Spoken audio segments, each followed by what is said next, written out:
시청자 여러분 안녕하십니까? 금요일 아침 뉴스 퍼레이드 윤수영입니다.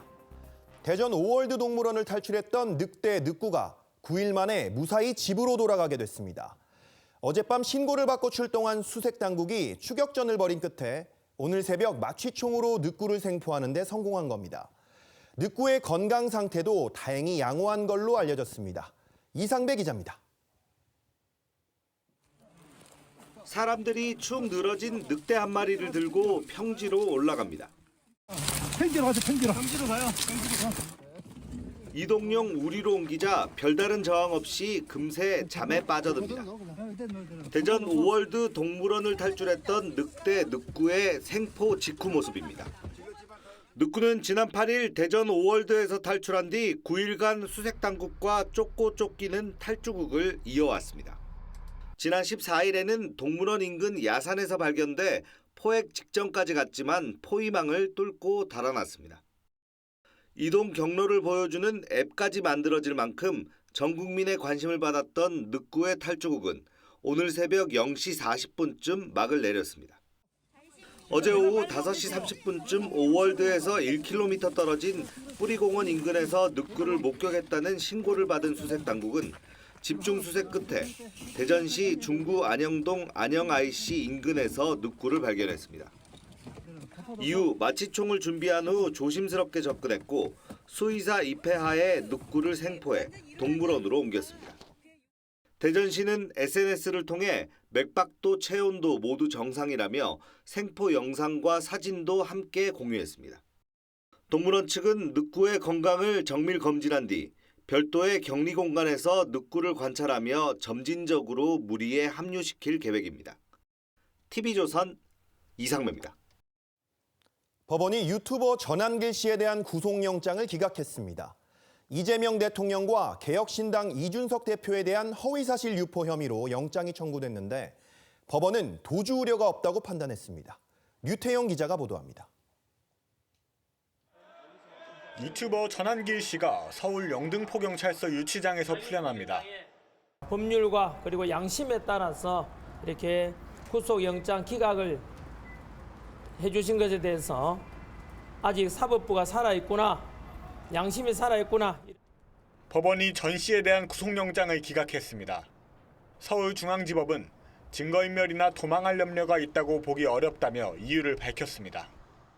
전 씨 측은 2시간 가까이 이어진 영장심사에서 도주 우려가 없다고 주장했는데 법원이 이를 받아들인 겁니다. 저는 지난 55년간 법 없이 살아왔습니다. 그런데 저는 전과도 없습니다. 근데 제가 또 얼굴도 이렇게 전 국민들에게 다 알려졌는데 어디로 도망갑니까? 전 씨는 지난해 자신의 유튜브 채널을 통해 이 대통령의 1조 원 비자금 설과 김현지 대통령 비서실 제1부속실장의 사생활 의혹 등을 주장해 명예훼손 등 혐의로 구속영장이 청구됐습니다. 이재명 돈 1조 원 이상이 싱가포르에 있다. 김현지가 아들이 싱가포르에 있고.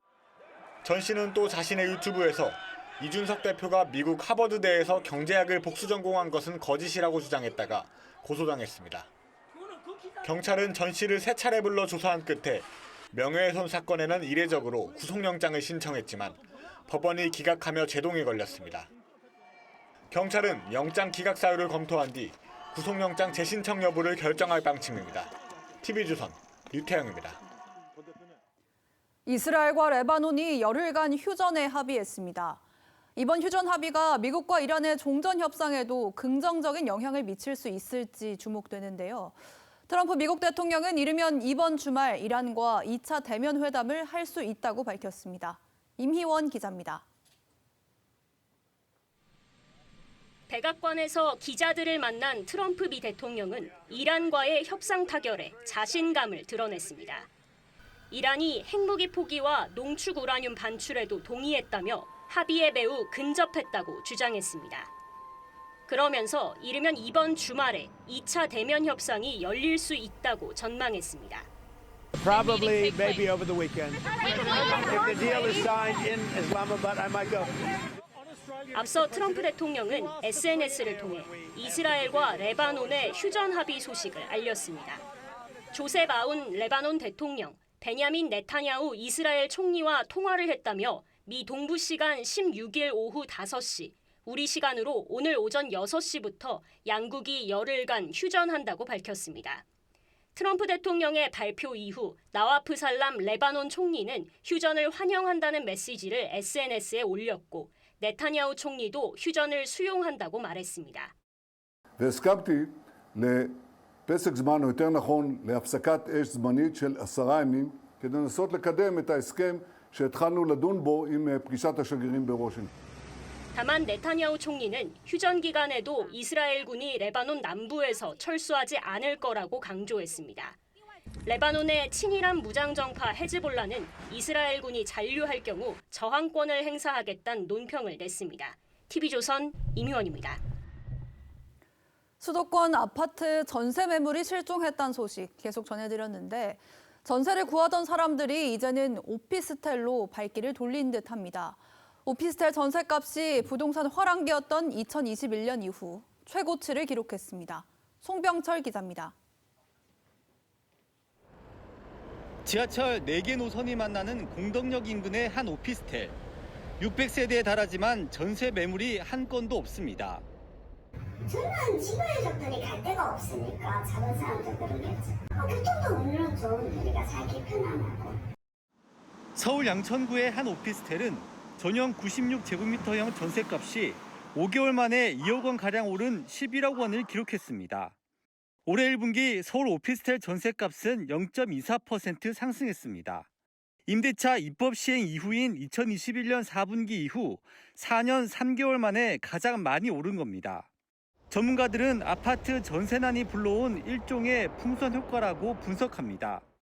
노원과 강북 등 서울 외곽에서 시작된 아파트 전세난이 경기 핵심 지역을 거쳐 이젠 오피스텔로 전이되고 있다는 겁니다. 문제는 아파트 공급은 물론 오피스텔 공급마저 크게 줄고 있다는 점입니다. 그래서 오피스텔이 대체제라고 해서 완벽한 대체제는 될 수 없고 오피스텔, 신축 빌라 이런 비아파트도 요즘 공급이 많이 줄었어요. 전문가들은 오피스텔과 빌라 등 비아파트는 규제를 풀어 빠른 공급을 유도해야 한다고 지적하고 있지만 정부는 규제 해소엔 부정적인 입장입니다. TV조선 송병철입니다.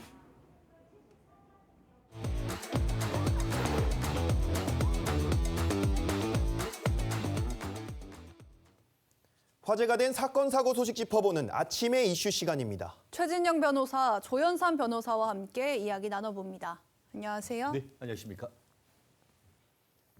지난 8일 대전 동물원에서 탈출했던 늑대 늑구가 9일째 되는 오늘 새벽 드디어 생포됐습니다. 앞서 한 차례 포획에 실패한 이후에 행방을 알 수가 없었는데 어떻게 늑구를 좀 찾아낸 겁니까? 그렇습니다. 늑구의 10일간의 탈출기가 이제 종료됐습니다. 네. 오늘 새벽 0시 44분쯤 이게 오월드 관계자와 그 경찰 관계자들이 드디어 포획에 성공했다라고 하는데요. 말씀드린 것처럼 10일 전에 이렇게 그 탈출을 했었는데 어제 오후 5시 반에 한 시민으로부터 오월드로부터 한 1km 떨어진 한 공원 근처에서 늑구로 추정되는 어떤 개체가 발견됐다라는 그런 신고를 받았는데요. 실제 수색 당국이 사실관계를 확인해 보니까 이 찾던 늑구가 맞다라는 것을 확인을 하고 집중 어떻게 보면 수색에 들어갔는데 어제 이제 밤 11시 45분경 대전 인근의 안녕 안시 인터체인지 인근에서 발견을 했고 네. 추적 끝에 말씀드린 것처럼 오늘 새벽 0시 44분에 드디어 포획을 했습니다. 포획을 함에 있어서는 안전을 위해서인가요? 이게 그 마취총을 이용해서 그 포획을 했다라고 하는데 네. 마취총으로 체포한 다음에 결국 지금 현재 그 대전에 있는 동물원으로 이송을 했고 건강검진 결과 건강에는 이상이 없는 상태다라고 합니다. 실제 이런 그 소식을 보고 이 늑구가 안전하게 들어왔다라는 것을 본 누리꾼들 같은 경우에는 늦게까지 다들 고생하셨다. 그리고 늑구가 이게 사살되지 않고 생포해서 이게 그 제자리로 돌아갔던 것에 대해서 굉장히 환영하는 그런 메시지가 지금 계속 이어지고 있는 것 같습니다. 네, 일주일 넘게 나가 있었지만 늑구 그래도 대전동물원 근처에 있었는데요. 그러면 이제 바로 가족의 품으로 돌아가게 되는 겁니까? 뭐 곧바로 합사하는 것은 아닌 것으로 보여지는 것이고요. 일단 우선적으로 늑구에 대한 건강 상태 확인을 우선적으로 진행을 할 것으로 보여집니다. 오월드 측에서는 전담 수의사팀을 동원해서 늑구에 대한 건강검진을 진행할 예정이고요. 이번 그 탈출 과정에서 탈수 증세라든가 여러 가지 상처가 있을 수도 있죠. 그리고 영양실조가 있을 수도 있습니다. 그리고 감염병에 전염됐는지 그 유무도 판단할 필요성이 있겠죠. 여러 가지 면역력이 떨어졌던 부분도 체크할 필요가 있을 것으로 보입니다. 이런 건강검진을 진행을 한 다음에 합사를 할 것으로 보여지는 것이고요. 그리고 단순한 건강검진뿐만 아니라 심리적인 안정과 재사회와 같은 그런 과정이 필요하다고 합니다. 지금 한동안 무리에서 떨어져서 생활했기 때문에 지금 당장 합사를 시키게 되면 무리 내에서 여러 가지 갈등이 발생할 여지도 있다고 합니다. 네. 건강한 늑구를 다시 동물원에서 보길 바라며 다음 소식 짚어보겠습니다. 여직원에게 성폭행을 시도한 혐의로 재판에 넘겨진 유명 분식 프랜차이즈 김간의 김용만 대표에게 검찰이 징역 3년을 구형했습니다. 먼저 김 회장이 어떤 일을 좀 저지른 겁니까? 그렇습니다. 어제 같은 경우에는 서울 북부지방법원 형사재판부에서 그 김 회장에 대한 첫 번째 변론이 있었는데 첫 번째 변론에서 검찰이 징역 3년을 구형을 했다라는 것은 아마 공소 사실 자체에 대해서 김 회장 측이 전부 다 인정을 하고 자백했는 것이 아닌가 싶은데요. 현재 그 언론 보도를 나온 공소 사실을 보면은 지금으로부터 3년 전, 그러니까 2023년 9월 23일 이게 관련되는 직원들과 회식자를 했었는데 그 회식했던 직원들 중에 한 여성과 별도로 이제 2차를 가서 이제 음주를 하고 그런 음주를 하는 과정 속에서 이 피해 여성이 완전히 정신을 잃어서 한거불능하게 된 상태였다라고 합니다. 그런 상태에서 이 김 회장이 인근에 있는 모텔로 가서 폭행을 하려고 했었는데 미수에 그쳤다라고 하는데 그와 같은 내용이 밝혀진 다음에 이 여성에 대해서 부장으로 승진시켜 줄 테니까 걱정하지 마라 이런 식으로 해서 회유까지 했다라는 얘기가 있었었는데요. 결국 이런 부분이 가족들에 의해서 고소가 되었고 공소 사실이 인정이 돼서 첫 기일에 어제 재판이 그 구형과 함께 종결되고 조만간 판결이 선고될 것 같습니다. 네, 변호사님 말씀하신 대로 이제 이 사건이 벌어진 게 3년 전이고요. 김용만 회장 측은 변론에서 이제 피해자와 당시에 3억 원의 합의에서 사실상 마무리가 됐다면서 이게 현재 이혼 소송 중인 배우자가 고발해서 수사가 다시 시작된 거다 이런 주장을 내놓기도 했는데 이 주장이 판결에 영향을 미칠 수 있을까요? 일단 재판부의 이번 사건에 대한 유무죄 판단에 영향을 미치는 부분은 아닌 것으로 보여지는 것이고요. 아마 김용만 회장 측에서는 배우자의 이와 같은 고발의 경위라든가 사건 수사 착수의 그런 경위에 대해서 설명하기 위해서 이러한 주장을 한 것으로 보여집니다. 양형 사정을 주장한다고 할 수가 있겠죠. 지금 성범죄의 경우에는 과거에는 친고죄였기 때문에 피해자와 합의하면 진행이 되지 않은 경우도 있었습니다. 수사가 착수가 되지 않았기도 했었죠. 그렇지만 친고죄가 지금은 폐지가 되어 있기 때문에 이미 수사가 개시가 되었고 기소가 된다고 한다면 처벌에 이를 수밖에 없는 부분이기도 합니다. 그렇지만 피해자와 합의를 했다든가 그다음에 피해에 대한 상당 부분 회복이 되었다든가 피해자가 처벌을 원하지 않는다든가 이런 사정이 있다고 한다면 그것은 양형에 반영이 되고 감경 사유가 될 수도 있겠죠. 이미 김 회장 측에서는 이미 과거에 그 피해자와 3억 원의 그런 충분한 합의금을 지급을 했고 피해자가 처벌을 원하지 않는다는 주장을 하고 있기 때문에 그러한 부분들이 아마 양형에 반영이 되지 않을까 싶습니다. 김 회장은 이 최후 진술을 통해 자신이 구속되면 가맹점주와 직원들의 생계에 큰 피해가 갈 수 있다 이렇게 선처를 호소했습니다. 그런데 이 부분을 두고 점주와 직원을 내세워서 선처해달라는 게 말이 되냐 이런 비판이 나왔거든요. 대법원 양형 기준을 보면은 그 구속할지 여부 이 부분과 관련해 가지고 피고인의 구금이 가족의 생계에 중대한 영향을 미칠 때는 형을 좀 감경할 수 있도록 돼 있는 것은 있습니다. 그런데 회사 대표가 구속됐을 때 회사 내지 회사의 어떤 큰 피해가 갈 경우다라는 것은 현재의 대법원 양형 기준에 있지는 않습니다. 하지만 또 그와 같은 것이 또 현실이기도 하다 보니까 이런 부분에 대한 어떤 변호인의 호소가 있었던 것이 아닌가 싶은데요. 실제로 그 한 치킨 그 가맹점 같은 경우에는 치킨 가맹점 창업자의 가족 중에 한 사람이 이런 그 직원 폭행 문제가 되면서 기업 이미지가 그 손상이 되니까 관련되는 그 프랜차이즈가 상당 부분 매출이 줄어든 사례가 있었고 또 특히 또 다른 어떤 가맹업체 같은 경우에도 실제로 창업주가 이 사건과 유사한 여직원 성추행 혐의를 받게 되면서 실제 가맹점 매출이 한 40% 정도 줄은 케이스가 있다라고 합니다. 그러니까 현실적인 것과 어떻게 보면 피해를 엄벌해야 되는 사이에서 재판부가 어떤 판결을 할지 좀 지켜봐야 될 것 같습니다. 네, 이렇게 오너 사법 리스크가 발생하게 되면 가맹점주가 사실 피해를 애꿎게 보는 경우가 많은데 혹시 가맹점주들이 이렇게 오너한테 뭐 책임을 물을 수 있는 방법이 있을까요? 예, 앞서 말씀하신 것처럼 이런 오너 리스크 때문에 가맹점주들이 가맹본부를 상대로 집단적으로 손해배상 소송을 제기한 경우가 있긴 하죠. 네. 하지만 쉽게 인정되지 않은 것이 현실이긴 합니다. 그렇지만 우리나라 가맹사업법에 따른다고 한다면 가맹계약서에 이와 같은 가맹본부나 임원의 그런 위법 행위에 대해서 이런 경우에 책임을 지게 하는 그런 내용들을 가맹계약서에 포함시키도록 규정을 하고 있어요. 그리고 가맹사업법에 따른다고 한다면 가맹본부나 임원들의 그런 위법 행위에 대해서 손해를 배상하게 하는 규정도 포함이 되어 있습니다. 이와 같은 오너 리스크를 방지하기 위해서 개정이 이루어졌던 부분이고요.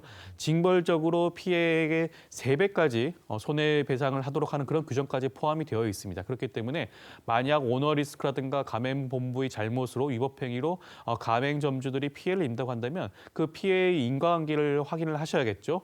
어떤 매출액이 감소된 부분이라든가 오너 리스크가 브랜드 이미지 실추가 어떤 영향을 미치는지에 대해서 이와 같은 부분들을 소명하고 입증하게 된다고 한다면 손해배상 책임을 가맹본부에게 묻는 것도 충분히 가능할 여지가 있지 않을까 싶습니다. 네. 또 다른 소식 한번 알아보겠습니다. 다음 달 국제 항공권 유류 할증료가 역대 최대치로 오릅니다. 3월에 비해 6배가 뛰어서 앞으로 미국 뉴욕에 다녀오려면 112만 원을 더 부담하게 된다고 하는데 아무리 국제 유가가 뛰었다고 해도 이 휘발유 또 경유 등과 비교해도 이 오름세가 너무 가파르거든요. 이거 왜 그런 겁니까? 결국 지금 현재 같은 경우에 일반 휘발유나 그 경유 같은 경우에는 최고 가격제를 통해서 국가가 지금 규제를 하고 있기 때문에 네. 우리가 국제 유가에 비해서 현재의 한국 그 기름값이 크게 오른다는 것을 우리가 체감하지 못하지만 네. 현실적으로 그와 같은 최고 가격제가 적용되지 않는 항공유에 대해서는 말씀하신 것처럼 3월 달에 비해서 유류 어떻게 보면 할증료가 2달 만에 6배가 뛰었다는 것은 너무나 충격적이지 않을 수 없는데요. 네. 실제 유류 할증료 같은 경우에는 국제 유가 등락을 운임에 반영하기 위해서 정부와 협의해서 하긴 합니다만 어쨌든 정부의 유가 자체가 올랐다는 것을 직접적으로 볼 수 있는 것 같은데요. 지금 현재의 그 대한항공 기준으로 보면은 지금 중국, 일본 노선 같은 경우에는 4월에 한 6만 4천 원 정도였었는데 지금 5월 같은 경우에는 2배가 넘는 15만 원으로 네. 더 충격적인 것은 미국 뉴욕이나 같은 장거리 노선 같은 경우에는 60만 원에서 112만 8천 원으로 거의 2배 가까이 올렸는데요. 네. 아시아나 항공 같은 경우에도 그에 못지않게 지금 오르고 있다라고 합니다. 그리고 더불어서 뭐 제주항공 등 이른바 LCC 그러니까 그 저가 항공 같은 경우에도 조만간 그 5월 달 유류 할증료를 지금 공시한다라고 하는데 그러다 보니까 여행 수요가 상당 부분 도 타격을 입지 않을까 그런 걱정도 나오는 상태인 것 같습니다. 네, 말씀하신 대로 이 항공비 부담으로 여행 수요도 줄어들 걸로 보이고 또 우리나라에 들어오는 외국인 관광객도 줄 것 같은데 이렇게 되면 관련 업계도 걱정이 크겠어요. 여행업계 입장에서는 7, 8월 성수기를 많이 기대를 하고 있을 것으로 보여지는데 항공유, 유류 할증료의 경우에는 전체 항공비에서 차지한 비중이 한 30% 정도 된다고 합니다. 그만큼 큰 비중을 차지할 수밖에 없죠. 유류 할증료가 올라감으로 인해 가지고 항공료가 올라간다고 한다면 여행객 수요는 그만큼 감소할 수밖에 없을 것으로 보여집니다. 네. 가장 민감한 부분이 여행객 입장에서는 항공료라고 할 수가 있겠죠. 그렇다고 한다면 국외 여행보다는 국내 여행을 선택할 가능성이 더욱더 높아지는 것이고요. 그만큼 수요가 감소되게 되면 악순환이 반복될 수밖에 없겠죠. 항공사 입장에서는 항공 편수를 줄인다라든가 대체 항공 여행지를 모색을 한다라든가 여러 가지 그런 추가적인 선택을 해야 될 필요성이 있기 때문에 그러한 부분에 있어서만큼은 여행 쪽 입장에서는 타격이 불가피한 부분이 있지 않을까 싶습니다. 네. 자, 그러면 해외로 나가야 될 경우 언제 그러면 항공권을 끊어야 가장 좀 저렴한 겁니까? 결국 5월 중에 해외여행 갈 분들 같은 경우에는 4월 내로 끊는 것이 낫다. 왜냐하면 네. 지금 이미 4월 달 증가된 부분은 4월 달로 되는 것이고 네. 5월 달에 한다고 하면은 그게 오르건 내리건 더 이상 어떤 뭐 환불이나 이런 게 없기 때문인 것 네. 같은데요. 다만 5월 달 이후에 어떻게 보면 해외로 나갈 분들 같은 경우에는 지금 이란과 또 미국과의 휴전 협정이 지금 진행되고 있기 때문에 조금 더 해외여행을 미룬다라고 한다고 하면은 가장 피크에 있는 5월이 아닌 조금 더 지나서 어떻게 보면 추이를 보고 항공권을 발권하는 것도 나름대로의 지혜가 아닌가 생각을 합니다. 네. 두 분 말씀은 여기까지 듣도록 하겠습니다. 감사합니다. 감사합니다. 어제 열린 조작기소 국정조사 특위에서 대장동 민간업자 남욱 씨는 이재명 대통령 기소를 목표로 검찰이 수사를 몰아갔다고 주장했습니다.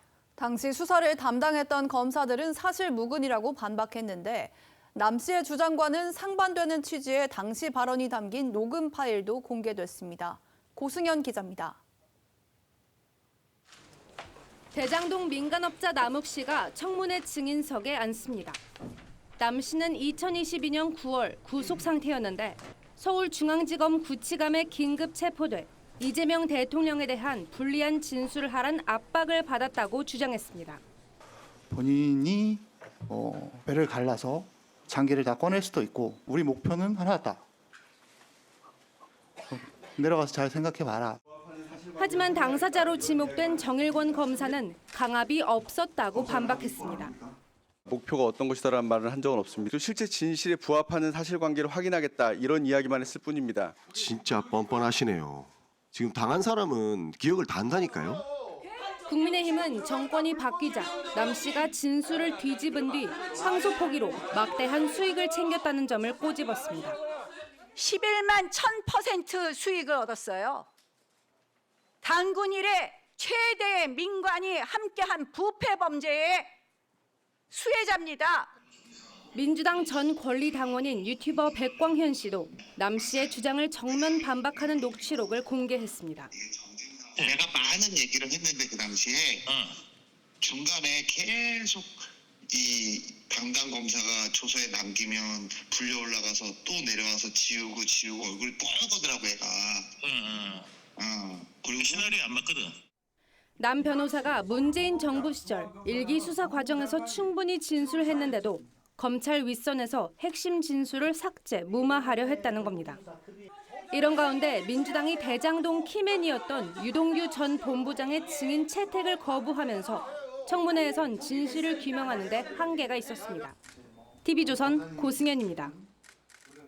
보셨듯이 남욱 씨는 재판 과정에서 진술을 여러 차례 바꿨는데 묘하게도 정권 교체기와 시점이 닿아 있습니다. 어제 국조특위에 증인으로 채택됐지만 불출석한 사건 담당 검사가 최근 억울함을 호소하며 극단적 시도를 한 사실이 확인됐습니다. 이광희 기자입니다. 대장동 수사팀 검사 일부가 국정조사에 불출석하자 동행명령장을 발부합니다. 동행명령장 발부의 건이 가결되었음을 선포합니다. 집행관들이 동행명령장 집행을 위해 이모 검사를 찾았는데 최근 극단적 시도를 한 사실이 확인됐습니다. 수술을 받고 치료 중이었는데 출석 요구가 거듭되자 이런 선택을 한 걸로 전해졌습니다. 지금 신장암이 확인돼가지고 병원에 입원 중이었는데 이 국정조사 한다고 거기다가 지금 소환장을 보내가지고 그 담당 검사가 극단적인 선택을 했어요. 이 검사는 억울함을 호소한 걸로 전해졌습니다. 남욱 씨는 문재인 정부 시절 수사 초기엔 대장동 사업을 시작할 수 있도록 종잣돈을 마련해 준 게 윤석열 전 대통령이란 취지로 진술했습니다. 윤 전 대통령이 당선된 뒤 열린 재판에선 천화동인 1호 지분이 이재명 당시 성남시장실 지분이라는 걸 알았다고 했습니다. 현 정부가 들어선 뒤엔 다시 입장을 번복했습니다. A에서 B로 다시 A로 가는 진술을 번복이 있습니다. 이 부분에 대해서 법원에서 판단하게 됩니다. 그것은 국회에서 판단해서도 안 되고 정치권에서 판단해서도 저는 안 된다고 봅니다. 이 검사는 분리된 병동에서 치료를 받고 있는 걸로 전해졌습니다. TV조선 이광희입니다.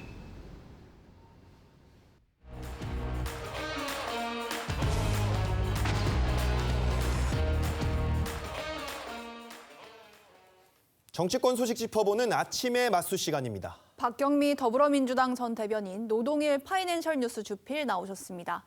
안녕하세요.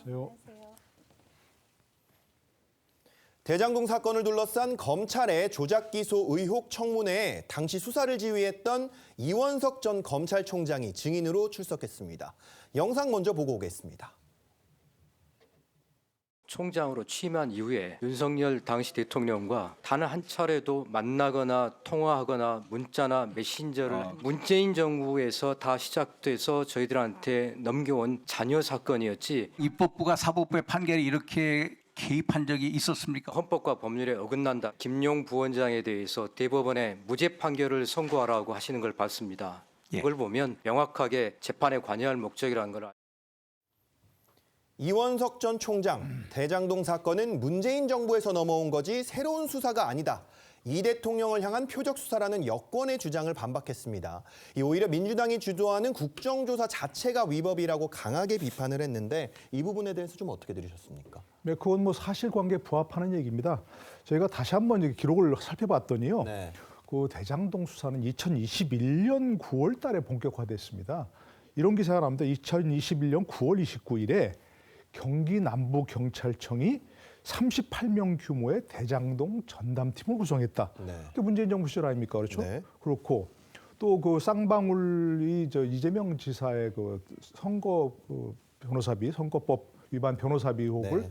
수사하다가 대납 의혹을 수사하다가 그게 이제 대북 송금으로 간 거 아닙니까? 쌍방울이 대북 송금을 했기 때문에 네. 그것도 2021년 10월 달에 기사가 나옵니다. 그런데 수사가 본격화됐다고. 네. 그러니까 그때 이제 윤석열 정부에서 뭐 예를 들어서 기소하기 위해서 만든 그런 것들이 아니라는 게 분명하고요.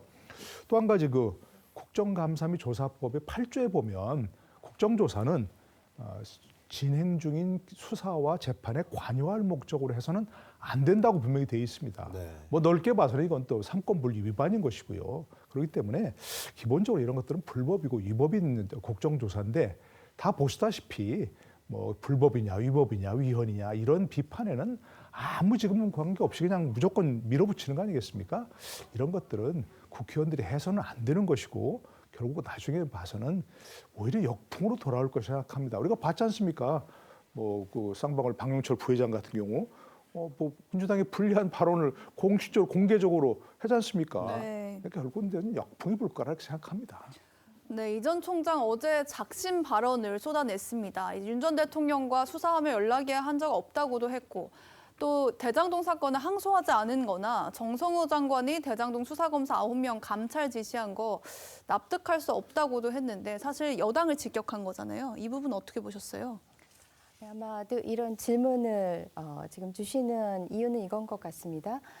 대장동 수사에 대해서 항소를 하지 않은 것은 거기 그 수사가 어느 정도 잘 됐다. 그리고 1심 결과에 어느 정도 만족한다. 이제 그런 징표로 보이는데 네. 또 그 검사들에 대해서 감찰을 하는 것이 모순이 아니냐. 아마 이런 생각도 깔려 있으신 것 같은데요. 대장동 1심 결과 관련해서 물론 이제 아쉬운 부분이 있죠. 특히 그 범죄 수익에 관련해서 검찰은 7,800억 정도를 구형을 했는데 실제 1심에서는 473억. 그러니까 이제 범죄 수익액을 너무나 이제 일부만 그 환수를 하게 되는 결과인데 그거는 이제 많이 지적이 되어 왔듯이 성남도시개발공사에 대한 민사 소송을 통해서 혹은 국민의힘이 추진하는 그러니까 특별법을 통해서 또 환수가 가능한 부분이 있다고 생각을 합니다. 그래서 그 항소하지 않은 것에 대해서는 저희가 충분히 설명을 드렸었고요. 그리고 대장동 검사들의 어떤 회유 압박에 대해서는 지금 계속 정황이 드러나고 있는데 그렇게 석연치 않은 부분이 있는데 그냥 덮고 갈 수는 없지 않습니까? 그러니까 감찰을 하는 것은 당연한 수순이라고 생각합니다. 네, 어제 청문회에서는 대장동 민간업자 남욱 변호사와 당시 수사검사 간의 진실 공방이 벌어지기도 했습니다. 영상 보고 이야기 이어가겠습니다. 배를 갈라서 장기를 다 꺼낼 수도 있고 그다음에 환부만 도려낼 수도 있다. 애들 사진 보여주셨고 애들 봐야 하지 않겠냐. 여기 계속 있을 거냐. 마지막 얘기가 우리 목표는 하나다. 내려가서 잘 생각해봐라. 대장동 사건은 어떤 상황이 되었든지 간에 이재명 대통령은 기소가 되셨을 겁니다. 이유는 검찰이 일단 목표를 정했고 회유하거나 협박한 사실이 없습니다. 가족 사진을 보여준 건 맞지만 가족 사진을 보여주면서 어려운 시기를 이겨냈으면 좋겠다는 그런 취지였던 것이었습니다. 실체 진실 그리고 사실대로만 말해달라고 이야기했을 뿐입니다. 목표가 어떤 것이다라는 말을 한 적은 없습니다. 네, 주필님 들으셨듯이 남욱 변호사와 이 검사 측의 주장이 극명하게 엇갈렸는데 어느 쪽이 더 신빙성이 있다고 보셨어요? 글쎄요, 누구도 본 사람이 없고 제3자가 뭐 객관적 사실관계로 지금 주장을 증명할 수 있는 게 아니지만 대개는 그렇지 않습니까? 진술에 일관성이 있는 사람, 그리고 사실관계에 부합하는 진술 이런 것도 있을 때 믿을 수 있고 네. 진술이 오락가락하고 바뀌고 자꾸 시시각각 바뀌고 정권이 바뀌면서 바뀌고 이런 진술이 있다면 믿을 수 없는 거 아니겠습니까? 어느 게 사실인지 나중에 또 상황이 바뀌면 또 바뀔 수도 있는 거 아니겠습니까? 그런 진술은 신빙성을 믿을 수가 없는 것들이죠. 그리고 모르겠습니다. 협박, 회유? 아니 사실대로 말하세요 라고 얘기하면 그게 협박입니까? 회유입니까? 아니 사실대로 말을 하고 자꾸 압박을 하지 않습니까? 말하실래요? 그럼 이렇게 되겠습니까? 수사할 때 검사든 경찰관이든 누군가 수사 관계자는 아니 사실대로 말하세요. 사실대로 말하지 않으면 더 중죄를 받습니다라고 얘기하지 않습니까? 진술을 끌어내기 위해서. 사실이 아닌 걸 말하세요라고 하면 뭐 회유 협박이 되지만 사실대로 말하는 게 뭐가 문제인 거죠? 사실대로 말하면 가벼운 처벌을 받을 수 있습니다. 왜냐하면 재판에서 그러지 않습니까? 사실대로 다 얘기하고 네. 얘기하기 때문에 뭐 가볍게 처벌한다, 집행유예를 선고한다. 보통 그렇게 하거든요. 네. 물론 뭐 우리나라에는 플리바긴이라는 게 없으니까 사실대로 말하면 뭐 가벼운 죄로 기소하겠다 이렇게 할 수는 없지만 네. 사실상 그런 것들을 합니다. 사실대로 말하면 가벼운 처벌을 받을 수 있고 사실대로 말하지 않으면 엄청난 중죄를 받을 수 있다. 이렇게 얘기한 게 뭐가 문제입니까? 그걸 자꾸 회유와 협박이라고 얘기하는데 말이 안 되는 거죠. 글쎄 가족 사진을 보여주는 그런 건 왜 했는지 모르겠습니다. 뭐 심리적 압박을 느끼라는 뜻이겠지만 그건 바람직한 건 아니죠. 그건. 예. 네. 이원석 전 총장은 남욱 변호사가 이 정권이 바뀌자 검찰의 압박 때문에 한 발언이라면서 기존 진술을 번복했다는 점을 계속 지적을 했습니다. 보셨을 때 이 이원석 전 검찰총장의 주장 동의를 하십니까? 어떻게 보십니까? 네, 이원석 전 총장이 이제 얘기하기에 남욱 변호사가 A를 얘기하다가 B로 갔다가 다시 A로 왔다. 아마도 그 A가 진실이겠죠. 윤석열 정권 하에서 그쪽 검찰의 조사를 받으면서 워낙 회유 압박을 많이 받았기 때문에 잠시 그렇게 아마 면피성으로 발언을 하지 않았을까 하는 진술하지 않았을까 싶습니다. 그리고 지금 우리가 영상에서 봤듯이 가족 사진을 보여준 것이 정일권 부장검사에 따르면 뭐 힘을 내라는 입장에서 보여줬다고 하는데 네. 사실 가족 사진 보여주면 애들 다시 봐야 하지 않겠어? 우리 원하는 대로 진술해. 그렇게 불어. 이런 협박이었겠죠. 그게 이제 극명하게 드러나는 것이고 또 정일권 검사가 뭐 배를 갈라서 장기를 꺼내거나 뭐 환부를 도려내거나 이 진술을 했다는 거 아닙니까? 그게 이제 수사를 의료 행위에 비유한 거라고 하는데 그렇게 공포 분위기를 조성한 것이죠. 그리고 환부를 도려낸다는 그 발언과 관련해서 어저께 국정조사에서 정일권 부장검사 이렇게 설명했어요. 그게 진실에 부합되는 사실관계를 밝히기 위해서다. 환부를 도려낸다 이런 얘기를 할 때 진실을 밝히라고 하면서 환부를 얘기하지는 않겠죠. 그러니까 굉장히 그 협박에 해당하는 분위기가 있었던 것만은 사실인 것 같습니다. 네, 이런 가운데 청문회 출석 통보를 받은 수사검사가 억울함을 호소하면서 극단적 시도를 한 사실이 알려지면서 논란이 되고 있는데 주필님 이런 상황까지 온 거 어떻게 보셨어요? 글쎄요, 그게 극단적 선택을 시도했다? 그러니까 극단적으로 간 건 아니겠죠. 그건 당연하다고 생각하고요. 뭐 심리적 압박을 느끼겠죠, 굉장히. 지금 뭐 청문회 불려 나와서 저렇게 진술하는 사람들 그리고 뭐 저렇게 그 국회의원들이 뭐 얼마 소리지면서 압박을 하는 거 굉장히 어렵지 않겠습니까? 사실 어려울 것 같은데 그래도 검사라면 본인이 또 뭐 수사를 하면서 상당히 상대를 피의자를 압박하고 하는 그런 거 있었지 않습니까? 뭐 그런 거 생각하고 극단적 선택을 한다거나 그런 걸 해서는 안 된다고 생각합니다. 네. 어제 청문회 시작부터 여야가 강하게 충돌을 했는데 이 국민의힘에서는 대장동 사건에서 이재명 대통령 변호를 맡았던 이 김동아 의원과 이건태 의원이 국정조사위원으로 특위에 참여한 거에 대해서 이의를 제기를 했습니다. 박경리 전 대변인께 좀 여쭙고 싶은데 이게 지금 어떻게 보면 이해 충돌이라고 이제 야당에서 주장을 하고 있어요. 근데 이 부분에 대해서 어떻게 좀 생각하십니까? 어제 서영교 위원장이 그런 소지는 없다라고 딱 정리를 했습니다. 네. 그래서 저는 그 논리를 따르겠습니다. 네, 알겠습니다. 네. 네, 어제 일부 민주당 의원은 대장동 수사 검사들을 내란 세력이라고 규정했는데 이 부분에 대해서는 동의하십니까?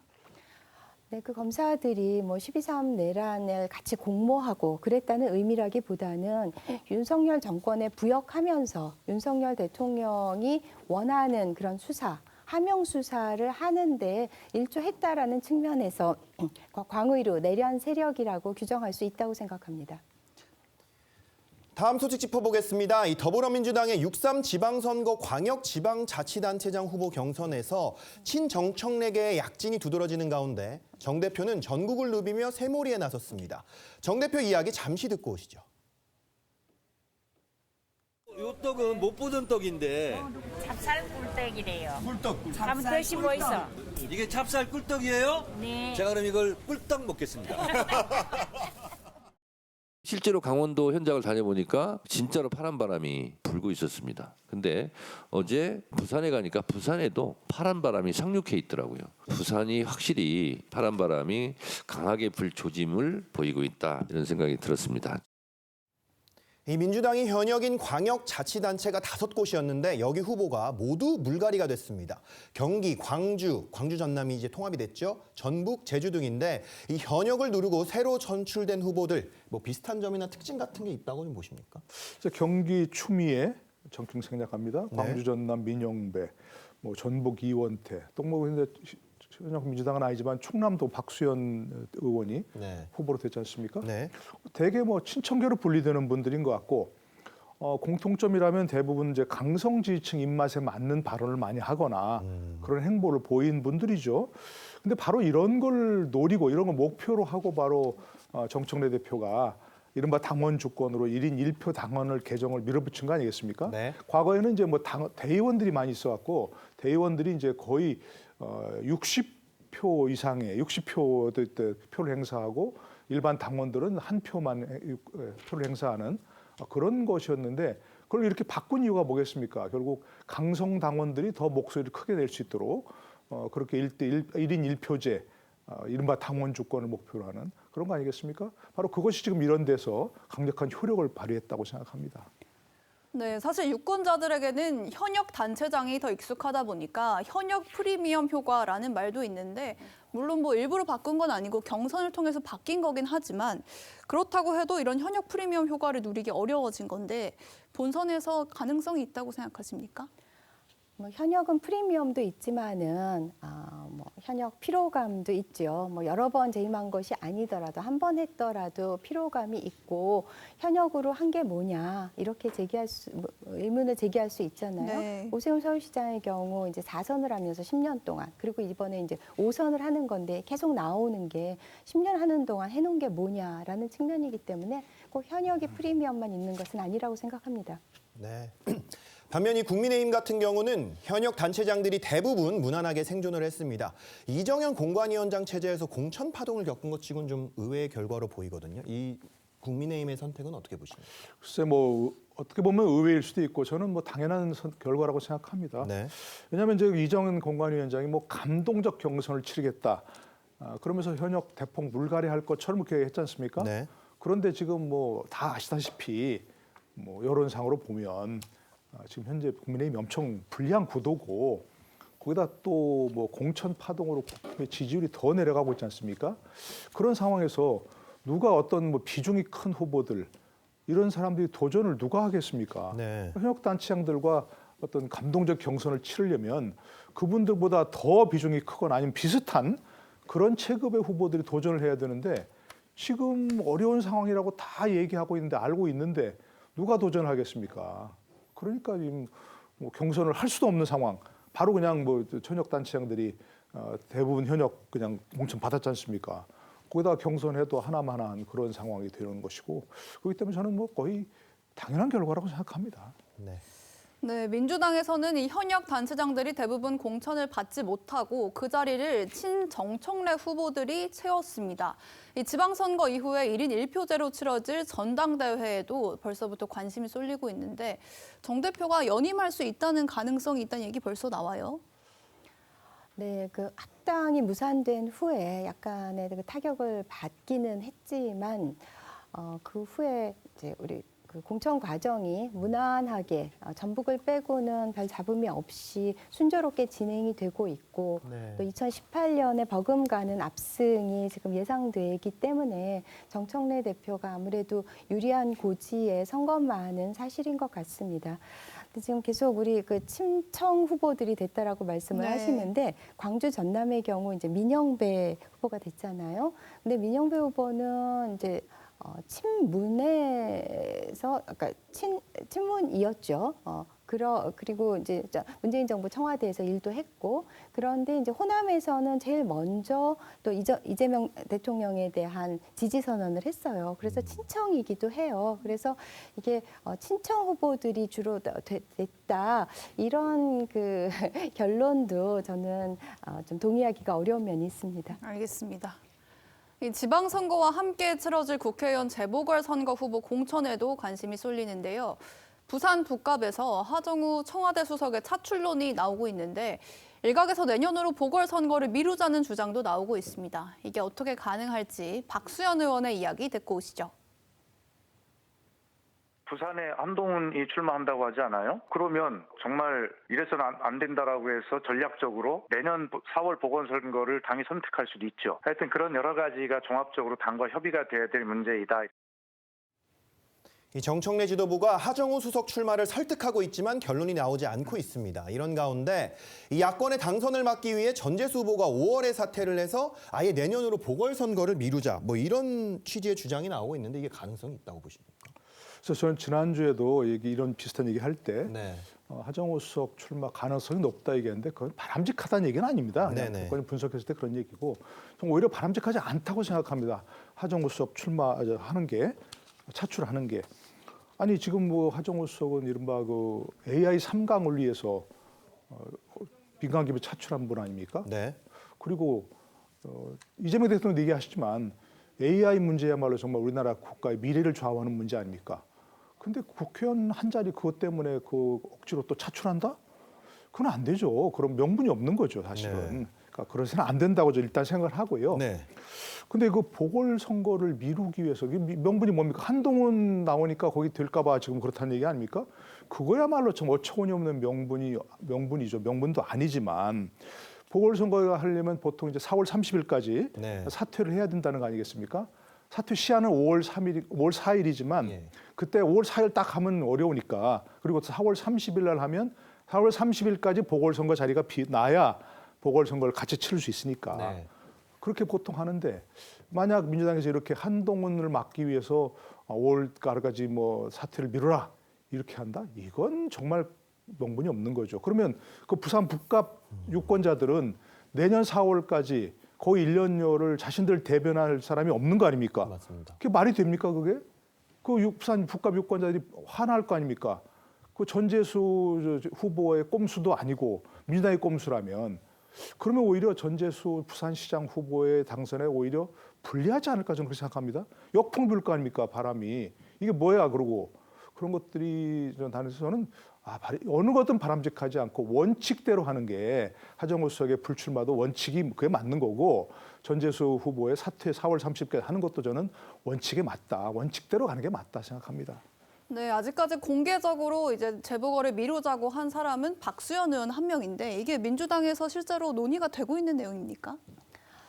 글쎄요. 그러니까 어떻게 결론이 지어질지는 모르겠지만은 그래도 원칙을 따를 것이라고 저는 생각을 합니다. 네. 네, 그러면 만약에 하수석 차출이 어려울 경우에 민주당은 뭐 다른 보고 계신 후보가 있습니까?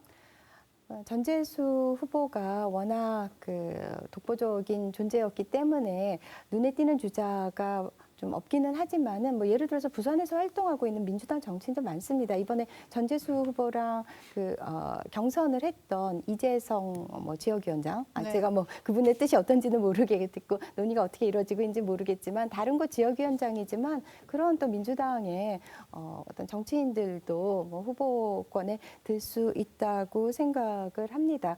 그리고 지금 자꾸 그 한동훈 대표는 어떻게 그 이재명 대통령이 출마를 지시한 뭐 선거 개입이다 네네. 이런 그 비판까지 했던데요. 그는 하정우 수석의 어떤 개인의 자유 의지에 의해서 출마를 할 것이고요. 그리고 윤석열 대통령 정권 시절에 많이 그 용산 대통령실에 있던 분들이 총선에 출마하지 않았습니까? 그럼 그것도 다 선거 개입이라고 할 것인지 제가 반문하지 않을 수 없습니다. 네. 네, 이재명 대통령의 최측근 김용전 부위원장이 국회의원 재보궐선거에 출마하고 싶다는 뜻을 여러 차례 밝혔는데 이 대표적인 친명계인 김영진 의원이 이런 후보자를 대법원 판결을 앞둔 후보자를 공천한 예가 없다 이러면서 좀 반대 입장을 냈어요. 좀 이런 부분에 대해서 어떻게 보시는지 짧게 좀 여쭙겠습니다. 뭐 본인이 봐도 너무하다는 게죠. 이것도 원칙대로 가야 된다고 생각합니다. 원칙? 지금까지 네. 2심에서까지 1심, 2심 동일하게 징역 5년 맞은 사람을 선고받은 사람을 공천한 건 말이 안 되는 거죠. 만약 대법원에서 의원직 당선됐다 칩시다. 네. 그러면 대법원이 확정 판결하면 또 의원직 상실할 거 아닙니까? 또 보궐선거합니까? 말이 안 되는 것이고요. 자중해야 한다고 생각합니다. 네. 두 분 말씀은 여기까지 듣겠습니다. 감사합니다. 감사합니다. K-팝을 대표하는 여성 가수 그룹 블랙핑크의 제니가 미국 시사주간지 타임이 선정하는 세계에서 가장 영향력 있는 100인에 들었습니다. 한국인으로는 유일했는데 단순한 인기를 넘어서 글로벌 아이콘으로서의 파급력을 또 한 번 입증했습니다. 박소영 기자입니다. 부정할 수 없는 존재감을 지닌 진정한 스타. 그에겐 마법이 있다. 세계에서 가장 영향력 있는 100인 중 한 명으로 제니를 소개하면서 타임지가 덧붙인 말입니다. 제니는 올해 한국인으로는 유일하게 이 명단에 올랐습니다. 트럼프 미국 대통령이 작년에 이어 올해도 이름을 올렸고 시진핑과 네타냐후, 다카이치도 포함됐습니다.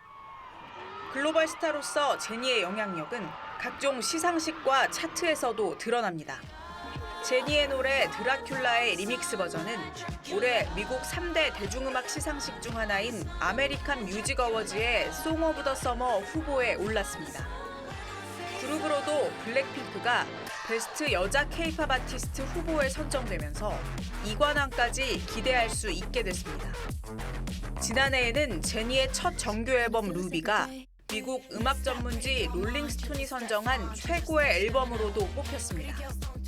음악가나 가수를 넘어서 전반적인 트렌드 세터나 인플루언서로 많이 자리를 잡고 있는 것 같아요. 빌보드 핫100 종합 싱글 차트에 K-팝 여성 아티스트로서 솔로 아티스트로 최초로 세 곡을 올려놓기도 했고 최근 블랙핑크가 2020년 발표한 곡 아이스크림의 뮤직비디오가 유튜브 조회수 10억 회를 넘기면서 블랙핑크는 모두 10곡이 10억 뷰를 넘기는 K-팝 최다 기록을 달성했습니다. TV조선 박소영입니다. 렌즈에 담긴 순간 그 의미를 짚어보는 시간이죠. 사진기자가 선택한 아침의 한 장입니다. 단돈 15만 원으로 피카소의 진품을 살 수 있는 특별한 자선 추첨이 진행됐는데요. 현장 모습 사진으로 만나보겠습니다. 프랑스 파리에 위치한 세계적인 경매 회사 크리스티입니다. 다상위 한 여성이 설레는 표정으로 어딘가에 전화를 걸고 있습니다. 파블로 피카소의 연인이자 뮤즈였던 도라 마르의 초상의 새 주인을 발표하는 운명의 순간인데요. 이 행사는 추첨권 한 장을 100유로, 우리 돈으로 약 15만 원에 판매해 큰 화제를 모았습니다. 이 작품의 가치는 약 15억 원에 이른다고 하는데요. 당첨자는 무려 10,000분의 1 가격에 진품을 소유하는 행운을 안게 됐습니다. 이번 행사는 알츠하이머 연구 기금을 모으기 위해 기획됐는데요. 전 세계 100여 개국에서 약 5만여 명이 추첨권을 구매하며 흥행에도 성공한 기부 행사가 되었습니다. 지금까지 아침의 한 장이었습니다. 제주와 남부를 중심으로 비가 내리면서 연일 이어지던 고온 현상이 잠시나마 주춤합니다. 서울의 낮 기온 21도로 어제보다 6도가량 낮을 텐데요. 하지만 주말에는 다시 초여름 더위가 나타나겠습니다. 중국 상하이 부근에서 저기압이 다가오면서 제주와 남부지방에 비를 뿌립니다. 제주도에 최대 100mm 이상의 비와 함께 돌풍과 벼락이 동반되겠고요. 낮부터는 남부지방에도 5에서 많게는 60mm의 비가 내리겠습니다. 비가 오지 않는 수도권을 중심으로 계속해서 건조합니다. 불이 나지 않도록 조심해야겠습니다. 오늘 낮 기온은 서울이 21도, 대전 20도, 대구 18도로 어제보다 많게는 11도가량 낮겠습니다. 남부는 내일 아침까지, 제주는 내일 오후까지 비가 이어지겠고요. 다음 주 월요일부터는 고온 현상이 누그러지겠습니다. 오늘의 날씨 박선민입니다. 이상으로 금요일 뉴스 퍼레이드 마칩니다. 저희는 다음 주 월요일 아침 7시 24분에 뵙겠습니다. 고맙습니다.